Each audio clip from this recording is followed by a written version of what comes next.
I'm John McQuay with 8541 Tactical, and this is Mail Call Mondays, the show that answers your questions about precision rifles, optics, and equipment. We're here on another Monday, and we've got some great questions, so let's get to it. Our first question comes from Timothy, and Timothy asks, when do you hold, when do you dial, wind/elevation? Well, really what it comes down to for me when I'm shooting a precision rifle is if I need absolute speed, if I've got to engage a ton of targets in a really compressed time frame, and I know there's a fairly good chance I'm not going to be able to shoot all my targets, then I will almost always hold for wind and for elevation. Usually I'm using a reticle like the Horus H59 reticle or the Vortex EBR1 or 2 or the GAP G2 reticle that you find in some of the Bushnell scopes. And that allows me to hold for both wind and elevation fairly accurately. Now, if I have all the time in the world to engage targets or a very, very generous time frame, then I will usually dial for my elevation and I will hold for wind.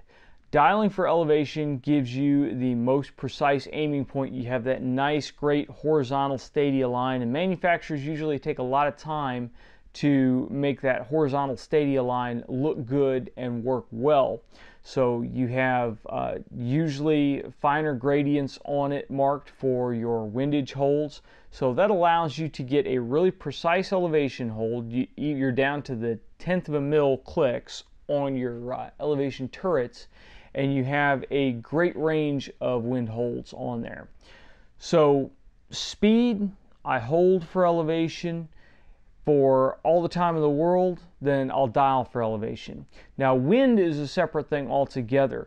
Usually on wind I will hold because very often, especially on longer range targets, I will change my wind hold either between shots, or I can even change my wind hold when I'm in the process of applying pressure to the trigger.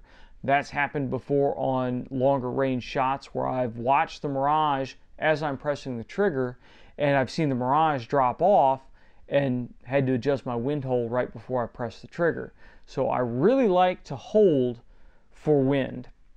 Some guys will dial for wind on moving targets. Again, if we're using something like a Horus H59 reticle, then I'm not so inclined to dial for wind.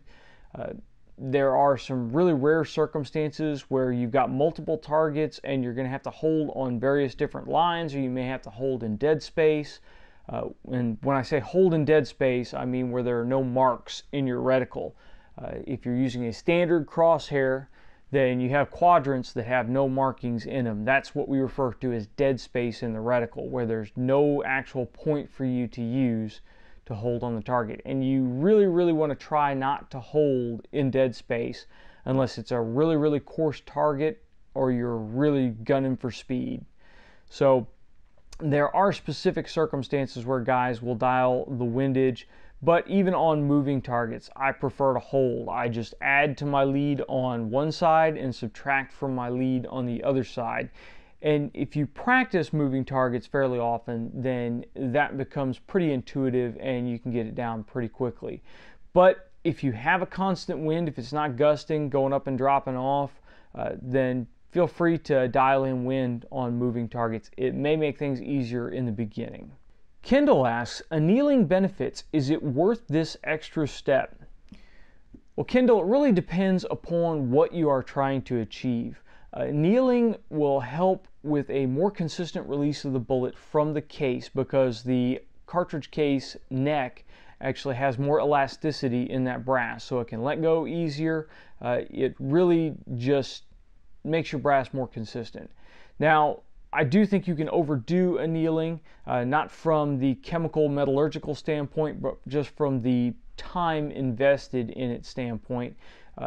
I do not anneal after every firing, even with stuff like 243 or 260. I'll anneal maybe after 3 firings with 260 and 243.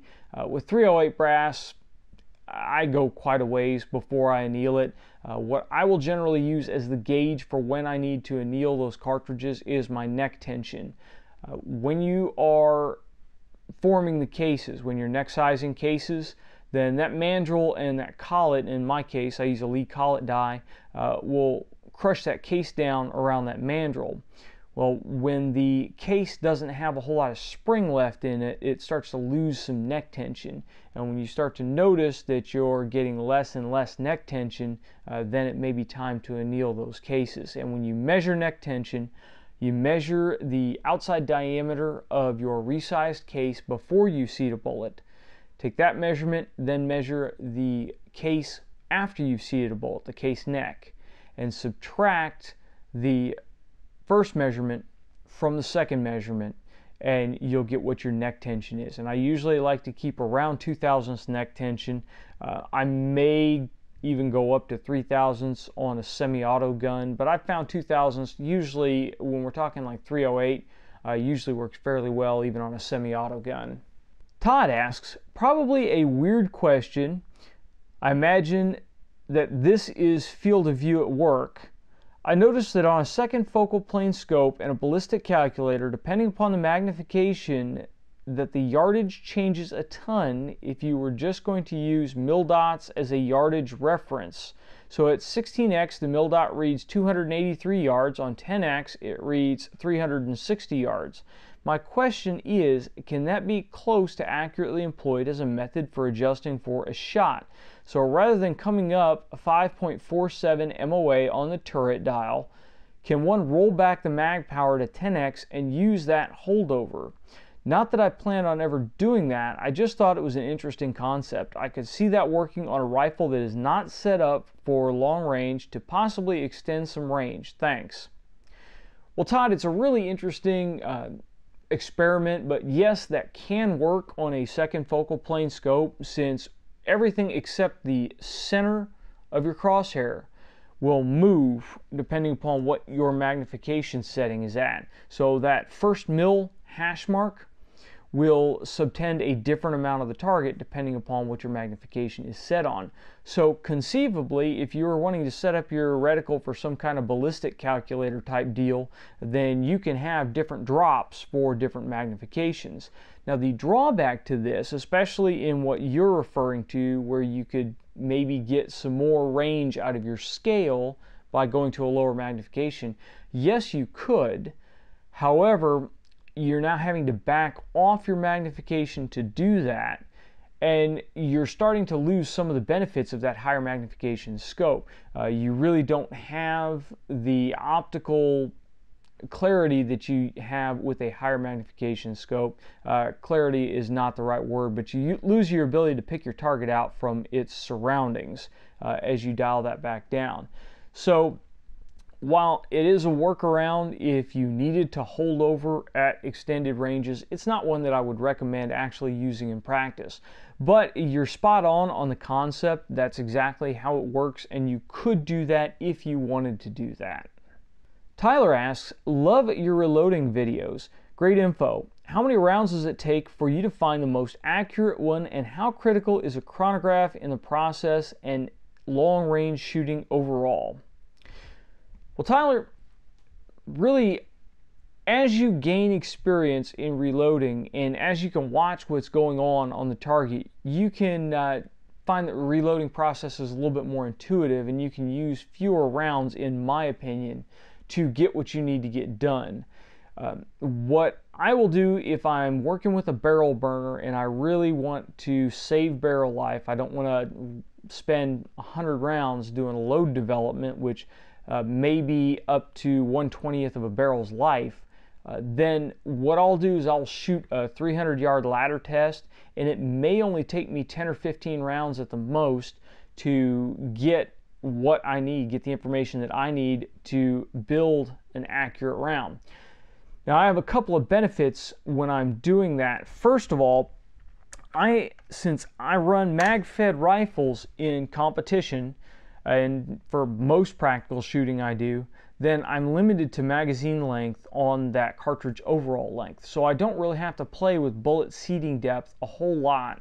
I generally will either go with the book seating depth, or I will run with the magazine length, whichever is going to be the shorter, and then I'll go with my load development from there. There are a lot of guys out there that will get their powder charge, and then they'll get the powder charge with the bullet jammed. and then they'll back off that bullet until they get exactly the jump that they want. And that will take some extra cartridges, because ideally you would run a ladder for your charge weight, and then you would run a ladder for your seating depth. Or if you don't have access to a 300-yard range and you don't mind shooting some extra rounds, then you can come down to 100 yards and you could do an OCW test for your charge weight, and then come back and do another OCW test for your seating depth. Whenever you're reloading, it's always important to keep in mind what you're reloading for. I don't need to load ammo that's capable of grouping in the teens. You know, a 0.15 inch group is not going to get me any more points in a precision rifle match than a 0.25 inch group. So I'm not chasing that last tenth. I get a close enough load that I know is tailored to the rifle. It works better than factory ammunition, and that's usually where I stop, and I will concentrate more on my skill as a shooter. So I can do coarser tests, get a load, and drive on. I will usually do my charge weights in half-grain increments. I've been told by some other reloaders that that is not fine enough, but it's fine enough for what I do. I've seen that half-grain increments is close enough that I can develop a load that will group a 1/4 inch group at 100 yards. So I'm not greatly concerned with that. A ladder test, I can get away with 10 or 15 rounds. An OCW test, the initial test, I'm probably going to burn about 25 rounds. If I am going to go do an OCW charge weight test and an OCW bullet seating depth, then we may be up to 50 rounds. Now, on your second question, a chronograph is not really critical in the initial load development phase. It can help you because you can see if you're getting some extreme spreads or some standard deviation that's all whacked out. But really, the holes in the paper are what we are greatly concerned with. So you don't really need a chronograph for that initial load testing. I will very often use one. This last load testing session, I did not use one just because I wanted to see if it made a difference on the barrel harmonics, because I was using a MagnetoSpeed chronograph. If you are using or have access to something like a Shooting Crony or an Oler, where it's not actually on the barrel, where it's sitting in front, then there's no reason not to use one for load development. It's just an extra step to set up, but it gives you more information without expending any more powder or bullets, so it's just a freebie. So if you have one of those, go ahead and use it during load development. Now, where a chronograph is critical is once you've developed that load, you need to shoot a handful of cartridges over that chronograph to get a good average velocity for that load. That average velocity will be critical to creating your drop charts and having accurate drop charts. Because with an accurate muzzle velocity and an accurate ballistic coefficient, you can pretty much just plug those into a ballistic computer that samples your atmosphere, and you're going to get a very, very accurate firing solution. So muzzle velocity, as accurate as you can get it after you've developed the load, is really critical to long-range precision shooting. Well, I hope that's answered your questions. Before we go this week, I'm going to talk to you here real quick about the rifle sitting in front of me. I'm experimenting with a couple of different configurations because we have a match coming up in January. It is the Mammoth Extreme Toughman. Me and my partner are planning on going down there and shooting that in Georgia in January. And so for that, you're going to need to hump all your gear and your rifle. You're going to stay out in tents and sleeping bags, and really you have to make a time hack between your different firing points with all your gear on your back. So it's important for me to run a little bit lighter weight system, and it's a 308 limited match for the Extreme Toughman division. The primary rifle has to be a 308, the secondary rifle can be a 223 or 308. So for the primary, I'm running a 308 bolt gun and trying to get things worked up for there. But I thought I'd tell you guys about the setup I got sitting in front of me right now. We resurrected the old US Optics SN3. I've had this scope for quite some time. It has the old Ergo focus, the adjustable objective up here. They have since discontinued that. You can't get a scope from USO with the Ergo system anymore. As we come back, we have an EREC elevation knob. That's this really squashed out, flat looking guy. And this really was the hot ticket when mil scopes first started coming out, because you could adjust it without using up the clicks on your elevation. So you get zeroed out without using clicks up. And then you have a zero stop on here. So it was a really slick setup, and it was out before they started putting zero stops on all kinds of scopes out there. It's got an exposed M40 turret, which I have grown to not really appreciate. I would much prefer a cap turret, but once you get the large M40 turret on here, you can't go back because the internals are actually glued on there, and they run the risk of destroying the scope to rebuild it. We've got illumination over here on the left side. And the scope is a 3.2 to 17 power scope. It has a mil gap reticle in it, which is a really nice clean reticle with distinct hold points. The disadvantage is it doesn't have any wind hold points. That was not available when I spec'd this scope out quite a few years ago. Overall though, it's a 30mm tube. It is a tank of a scope. I've never had any reliability concerns with it. So really nice scope overall. It's seen quite a few competitions. It's seen quite a few professional schools, and it's survived pretty well. It's got just a regular spray paint finish, which is what the rest of the action on here has. So it's worn, and it definitely has the well-used look. The barreled action in here is actually my original Remington SPS Varmint. For a 308, this thing is still shooting exceptionally well, so I haven't felt the need to rebarrel it quite yet. That may be coming soon, depending upon if we get barrel blank in anytime soon before the competition.